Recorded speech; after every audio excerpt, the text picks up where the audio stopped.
Hello and welcome to the Kundalini podcast. That was Zen. This is Tao. I'm Vivek Govikar. Namaste. This is episode 95. I got a couple of comments and so I thought, okay, let's make a video related to those comments. The first one was about twin flames.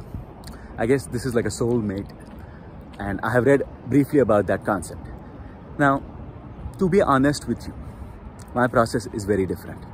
I'm not doubting the veracity of twin flames and that phenomenon, but it's different from the Kundalini process, and I have to make sure that people know about this.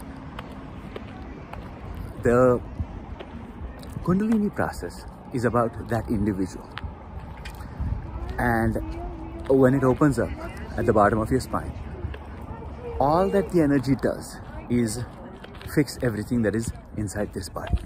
It is this person and the process and the communion with the divine. That's the main focus. Sometimes to the detriment of your social life and personal life that you had set up before, or what people thought you were before. Like I've said in other videos, my life was about partying and a lot of social things. And it became about isolation. I cannot take in thoughts from the outside without them bothering me. So I had to come up with techniques. You become more sensitive. That way, yes, I do connect to spirits. And like I've said, I read thoughts. I have premonitions. That does happen. But that is in a general sense. Connecting to somebody's psyche, somebody's walking by, and their emotions, just that emotional pattern hits me. I'm an empath, more receptive to other people's feelings more than thoughts. And yeah, thoughts come along with the feelings. So the thought that is expressed is something, if it's a negative feeling inside that person, then a negative thought will be expressed. And you read that vibe about that person. Twin flame is a different concept. That is totally geared towards that other person in your life and who you connect to. I have not had that experience, so I cannot say that yes, that happened to me. That did not. So the best way I can explain the Kundalini process is, it is about your own individual cleansing. If there is a twin to be found, it is your own twin self, which was hidden, undiscovered. And the path to that greatness within you that is hidden is through the shadow that is keeping it hidden. And the Kundalini energy is cleaning you through the nadis, which connects to all parts of you, not just the body, physical body, but the mind that thinks, the heart that feels, your soul. And then you start seeing the connection to the rest of the world. Every living organism is part of one whole. You become better connected to that. You were always connected to that. The shadow self was keeping it hidden. The Kundalini energy releases the shadow self through work that you do yourself because of the guidance. It is guiding you in a certain direction. You wouldn't have picked that direction before, but now, unless you do that, it won't let you move to the next thing. So there is a chronology and there is an order of how it is doing things and informing the person, okay, this is going on in the background. If you use these methods, prayer, alternate nostril breathing, meditation, a daily giving up and releasing of the past, setting resets, living one day at a time, in being in the present moment, then your own twin self will be discovered inside, which is very different from the twin flame concept as I have understood it. Finding this other person within you, or completing two halves of your whole self, and quite literally in the brain, cerebral cortex and the cranial cavity, that is going on. As I have said before, the energy moves up and down my spine into my brain and fuses the two hemispheres together.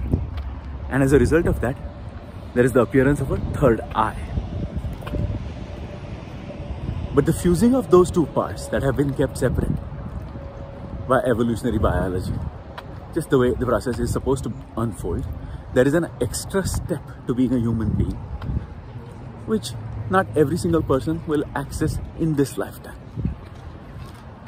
I believe in reincarnation. I believe the soul travels into different subsequent bodies after the death of this body. And that purification of the soul, gaining experiences by this one droplet, which is part of the bigger ocean, bigger whole, which is the oversoul, which is connected to every single soul. You get a better connection to that, because now you have given up what you thought you were, what you thought the ego told you you were, what you need to be in society, etc. Everything drops away and you become your true self, content, blissful, and totally adjusted to that after the process is complete, which is why there is the dark night of the soul, etc. After that, the connection to other people, other souls, is on a clearer level, and initially it is bewildering to the person going through the process. Oh, why am I reading thoughts or feeling these things? And you try to stay away, which is why most yogis do their process in isolation. And it is about a relaxation, isolation, focus, concentration on this process and what it is revealing to you about yourself. So that's an explanation of how Kundalini and twin flame are two different things. The other question I got was about somebody who practiced Vipassana meditation. And now, many years later, about 4 or 5 years later, this person has a problem of waking up in the middle of the night or sometime early in the morning. And what do you do about that? Well, that happens to me as well. Sometimes sleep patterns are very susceptible to outside forces and programming. Remember that. If you're watching too many shows where they're talking about sleep deprivation and suddenly that starts happening to you, that means you have absorbed that feeling. I'm talking about my example, not this particular person's case, but let me address my example and then what I did, what methods I used, what works, and what solution can be helpful in this situation. So let's say you wake up in the middle of the night. Have you been drinking coffee late during the day? 8 p.m. Okay, let me have some coffee. Naturally, that's gonna harm your cycle. Have you been clearing your mind constantly? In my case, I take very little pop culture media and any suggestions from anything about sleep, etc. None of that works on me. My cycle is different. It's completely given to this process because I have a snake in my back 24/7.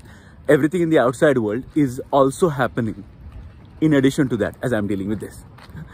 I'm fortunate that way. Other people are not so fortunate and they have to bring their attention back to something, and which is why I help with these videos. What helped me with a fixed constant in my back coming from the highest source, giving information. What do I need to act on? How does it fit into my regular life? Are the tips I give people. And so, first of all, stop absorbing anything from the media that dwells on sleep deprivation or any patterns. We open ourselves to so much fear from the outside world. Now, I'm kind of in the process of helping out with my medical knowledge with the COVID pandemic. And I see the news cycle that everybody else watches. First of all, I'm going through this process and doing my yogi things.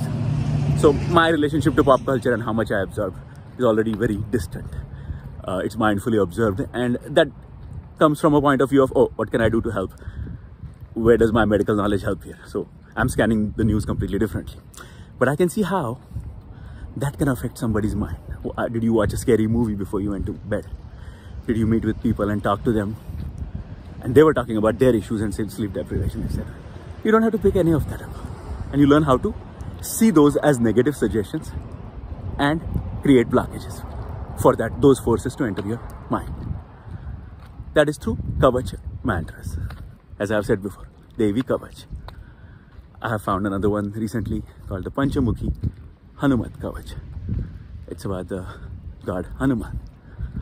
These are strong and very powerful armoring mantras. And you have to understand that they work on the principle of not allowing bad thoughts to penetrate and absorb within you.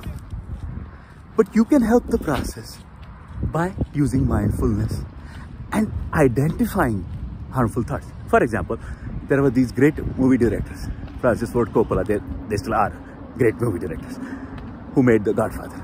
I loved watching The Godfather. I loved movies by Martin Scorsese and Quentin Tarantino.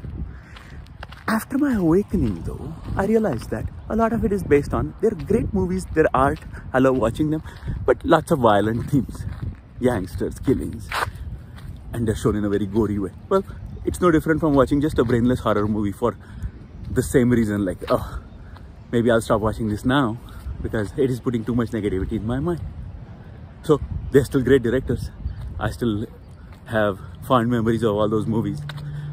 Do I absorb the pop culture archetypes and tropes and spout those lines and speak like those characters anymore? No. If my identification with my own self that I thought I was is going away, well, along with that, all the programming that went in goes away. Okay, see how powerful that is, the power of suggestion, but only if you absorb it and don't have a mindful approach to what thoughts you pick up. And that's why I only give examples of positive things. The show that I talked about, Ted Lasso, very positive, optimistic show, love it. And suddenly, if you're watching only good stuff that's conducive to you, with no talk about self-sabotage, self-harm, inducing any weakness in you, and you identify it as that.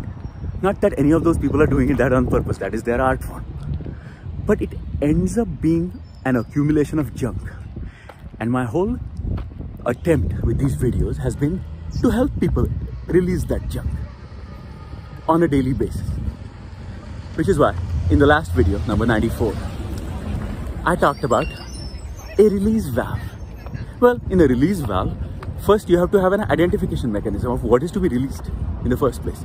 We are doing self-sabotage by hanging around people that are hurtful to us, abusive to us, and thinking that the outcome will be different once these people realize that they can do that and hurt you, and they like doing that. Well, you can't change them. You can change your patterns of behavior around those people. In the same way, what media you absorb. Are these violent movies? Do they program me to be deprived of sleep? Or change my balance within me? Is that worth the entertainment I receive from this? Is a very valid question to ask for your state of being. If I like something as a teenager, action flicks from the 80s, I watch every single one of them. Does that serve me today as an awakened person who's trying to spread peace and love? Does that set the right pattern or make me the right role model? And once the answer is no, you just go away from those things. The same with sports. I used to be a major sports fanatic. We don't realize it, but these are also addictions. I mean, yes, sports are awesome. I still watch them. I still admire a lot of athletes. Do I really need to go and watch the review, like read the review in the news afterwards, the analysis for half an hour by pundits? Or do I need to memorize the statistics anymore, like I did when I was a kid and I had a poster of somebody on my wall, Michael Jordan or Sachin Tendulkar? Right? I don't need to. It is totally under my control to absorb as much or as little of what I have identified as being negative and detrimental to my own process. And my reference is the energy and where it guides me. So things that seemed important in the past, and I would have passionate discussions about sports or cinema, seem trivial now. As a result of which, now I don't wake up with bad thoughts. Now, how does it directly tie to each one of those things? I'm fatiguing myself. I'm also watching the screen too much, fatiguing myself, absorbing all of that. Just sitting there, absorbing it. Now, I'm more about creative output, creating something. And too busy helping out with problems, giving solutions where I can, and making my life free of anxiety and tension. It is a systematic program, and you have embarked on that journey. Once you do that, you start identifying things that bring negativity into your life, stay away from them, set up barriers, remove toxicity, cleanse yourself daily, have a regular routine for that. Your valve has cleared you, and you go back to being your own self again. Hope that was helpful. Peace, love, blessings. Be well.